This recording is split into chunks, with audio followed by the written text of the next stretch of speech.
Good evening বন্ধুরা। আজ 18 জানুয়ারি রবিবার। আজকের সন্ধ্যার বরাক তথা সমগ্র আসামের গুরুত্বপূর্ণ খবরগুলি হল: রাজ্যের চাকরি প্রার্থীদের জন্য আবারও বড় সুখবর।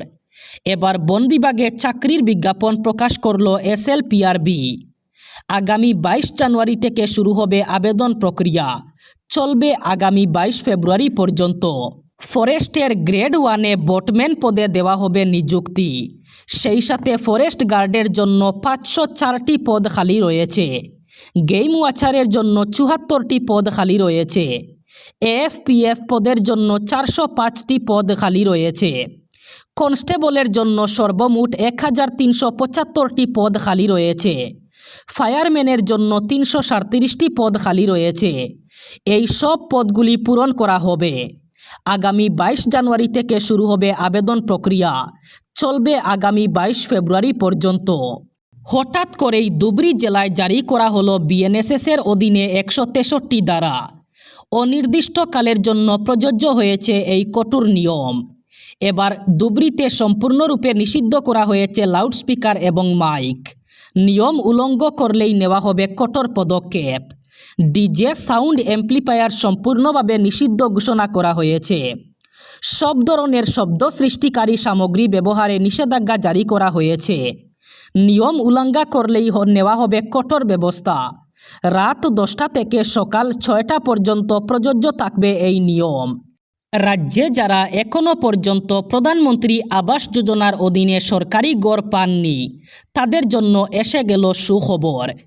রাজ্যে নতুন করে আরও লাখ লাখ লোককে দেওয়া হবে সরকারি ঘর। ইতিমধ্যে প্রস্তুত করা হচ্ছে প্রধানমন্ত্রী আবাস যোজনার সরকারি ঘরের নতুন হিতাধিকারীর তালিকা। রাজ্যে খুব শীঘ্রই আরও 30 লাখ পরিবার পাবেন সরকারি ঘর। এই ঘোষণা করেছেন রাজ্যের মুখ্যমন্ত্রী ডক্টর হিমন্ত বিশ্ব শর্মা। সেই সাথে মুখ্যমন্ত্রী জানিয়েছেন, জালিয়াতি করে যারা জিও ট্যাগিংয়ের লিস্টে তাদের নাম উঠিয়েছেন তাদের নামে সরকারি ঘর বাতিল হবে। সেই সাথে জিও ট্যাগিং করা কর্মচারীদেরও বিরুদ্ধে পদক্ষেপ নেওয়া হবে বলে জানিয়েছেন মুখ্যমন্ত্রী। সেই সাথে জানান, খুব শীঘ্রই রাজ্যে আরও 30 লাখ পরিবার পাবেন প্রধানমন্ত্রী আবাস যোজনার অধীনে সরকারি ঘর। অনুপ্রবেশ ইস্যুতে কংগ্রেসকে ঘিরে ভোট ব্যাংক রাজনীতির অভিযোগ। সরুসজাই থেকে বক্তব্য প্রধানমন্ত্রী নরেন্দ্র মোদীর। 2 দিনের অসম সফরে পৌঁছে সরুসজাই থেকে আরও একবার অনুপ্রবেশ ইস্যুতে বিরোধী কংগ্রেসকে নিশানা করলেন প্রধানমন্ত্রী নরেন্দ্র মোদী। অনুপ্রবেশকারীরাই কংগ্রেসের ভোট ব্যাংক, এমন মন্তব্য করেন প্রধানমন্ত্রী নরেন্দ্র মোদী। উল্লেখ্য, গৌহাটির সরুসজাইয়ে প্রধানমন্ত্রী নরেন্দ্র মোদীর সামনে পরিবেশিত হল বড় সম্প্রদায়ের ঐতিহ্যবাহী বাগরুম্বা দোহৌ নৃত্য। 10,000-এরও বেশি শিল্পীর অংশগ্রহণে ঐতিহাসিক বাগরুম্বা নৃত্যের সাক্ষী রইল গোটা বিশ্ব। এদিকে অসম সফরের দ্বিতীয় দিনে প্রধানমন্ত্রী নরেন্দ্র মোদী কাজিরাঙ্গার এলিভেটেড করিডোরের শিলান্যাস করেন। একই সাথে কলিয়াবর নুমলীগড় সংযোগী 86 কিলোমিটার 4 লেন যুক্ত রাষ্ট্রীয় সড়কপথ এবং 32 কিলোমিটার এলিভেটেড করিডোরে ভূমি পূজন করেন প্রধানমন্ত্রী নরেন্দ্র মোদী। সেই সাথে মুখ্যমন্ত্রী ডক্টর হিমন্ত বিশ্ব শর্মার নেতৃত্বে রাজ্যে চলা উচ্ছেদ অভিযানকে প্রশংসা করেন প্রধানমন্ত্রী নরেন্দ্র মোদী। অসমের জমি বেদখল করা বাংলাদেশিদের বিরুদ্ধে অ্যাকশন চালিয়ে যাওয়া হবে বলে প্রধানমন্ত্রী বলেন। সেই সাথে স্পষ্ট বার্তা প্রধানমন্ত্রী নরেন্দ্র মোদীর।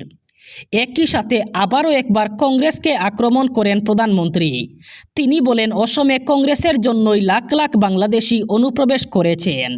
কেন্দ্রীয় মন্ত্রক মাইনরিটি অ্যাফেয়ার্স ঘোষণা করেছে যে 2026-এর হজের বুকিং ফর্মালিটিজ সম্পন্ন করার জন্য সময়সীমা আগামী 25 জানুয়ারি পর্যন্ত বাড়ানো হয়েছে।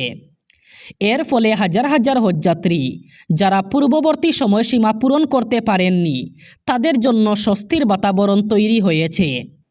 মাইনরিটি অ্যাফেয়ার্স মন্ত্রক হজ বিভাগের একটি অফিসিয়াল সার্কুলারে জানিয়েছে, এই সময়সীমা বাড়ানো হয়েছে যাত্রীদের বিভিন্ন আবেদন এবং অন্যান্য পক্ষের অনুরোধের পরিপ্রেক্ষিতে, যাতে তারা প্রয়োজনীয় প্রক্রিয়া সম্পন্ন করতে পারেন।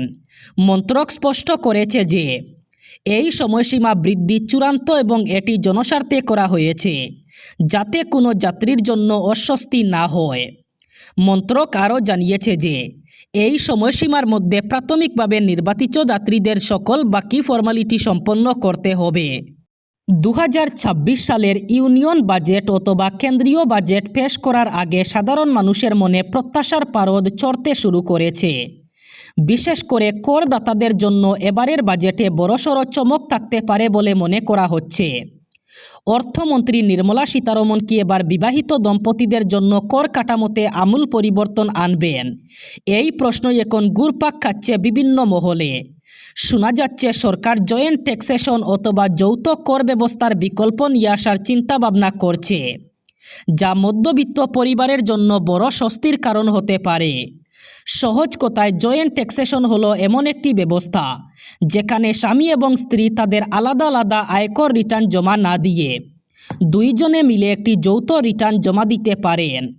বর্তমানে ভারতে প্রত্যেক ব্যক্তিকে স্বতন্ত্র করদাতা হিসাবে গণ্য করা হয় এবং তাদের আয়ের উপর পৃথকভাবে কর দিতে হয়। কিন্তু এই নতুন প্রস্তাব কার্যকর হলে দম্পতিরা তাদের মোট পারিবারিক আয় একত্রিত করে ট্যাক্স ফাইল করতে পারবেন। আবারও পদ্মা পারে হিন্দু যুবক খুন। বাংলাদেশের রাজবাড়ী জেলায় একটি পেট্রোল পাম্পে পেট্রোল ভরে বিল না দেওয়ার প্রতিবাদ করেছিলেন বছর 30-এর কর্মী রিপন সাহা। এরই শাস্তি হিসাবে তাকে এসইউবি দিয়ে খুন করা হয় পিষিয়ে। এই ঘটনায় রীতিমতো তোলপাড় পড়ে গেছে দেশ জুড়ে। রিপন সাহা, যিনি দীর্ঘদিন ধরে ওই পাম্পে কাজ করতেই বলে স্থানীয় সংবাদ মাধ্যম সূত্রে খবর, পাম্প থেকে পেট্রোলের টাকা না দিয়ে চলে যাওয়া একটি গাড়িকে থামানোর চেষ্টা করেছিলেন। অভিযোগ, তখনই গাড়ি চালক তাকে ধাক্কা দিয়ে পালিয়ে যায়, যা ঘটনাস্থলেই রিপনের মৃত্যু ঘটে। স্থানীয় পুলিশ এবং প্রত্যক্ষদর্শীরা জানান, একটি কালো এসইউবি গাড়ি 3710 টাকা মূল্যের পেট্রোল ভরে পাম্প থেকে পালিয়ে যাওয়ার চেষ্টা করছিল। বিল না দেওয়ায় রিপন গাড়িটিকে যেতে বাধা দেয়। সেই সময় গাড়ির চালক তাকে গাড়ি চাপা দিয়ে চলে যায় বলে অভিযোগ। পরে পুলিশ ওই গাড়িটিকে আটক করে মালিক আবুল হোসেন এবং চালক কমল হোসেনকে গ্রেফতার করেছে। এবার শেষ খবর। আগামী বছর হতে চলেছে এক বিরল মহাজাগতিক ঘটনা। 2027 সালের 2 আগস্ট হবে অন্য সব দিনের চেয়ে আলাদা। এই দিন সূর্য পুরোপুরি ঢাকা পড়বে এবং সর্বোচ্চ 6 মিনিট 23 সেকেন্ড পর্যন্ত স্থায়ী হবে পূর্ণগ্রাস সূর্যগ্রহণ। এটি হবে 21 শতকের সবচেয়ে দীর্ঘ পূর্ণ সূর্যগ্রহণ। বহু বছর ধরেই জ্যোতির্বিজ্ঞানীরা এই গ্রহণের পূর্বাভাস দিয়ে আসছিলেন। আধুনিক প্রযুক্তির সহায়তায় এখন গ্রহণের সময়, গতিপথ এবং কোন কোন অঞ্চল থেকে এটি দেখা যাবে সব কিছু নির্ভুলভাবে নির্ধারণ করা হয়েছে। পূর্ণ সূর্যগ্রহণের সরু পথটি শুরু হবে মরক্কো এবং দক্ষিণ স্পেন থেকে। এরপর অতিক্রম করবে আলজেরিয়া, তিউনিসিয়া, লিবিয়া, মিশর এবং সৌদি আরব। শেষে ইয়েমেন এবং সোমালিয়ার উপকূলে গিয়ে শেষ হবে। এর আশেপাশের বিস্তীর্ণ অঞ্চলে আংশিক সূর্যগ্রহণ দেখা যাবে। অনেক জায়গায় দুপুরের সময় আকাশ এমন অন্ধকার হয়ে যাবে হঠাৎ যেন সন্ধ্যা নেমে আসছে। এই ছিল আজকের সন্ধ্যার গুরুত্বপূর্ণ খবরগুলি। ভিডিওটি অবশ্যই লাইক করবেন এবং চ্যানেলটি সাবস্ক্রাইব করবেন।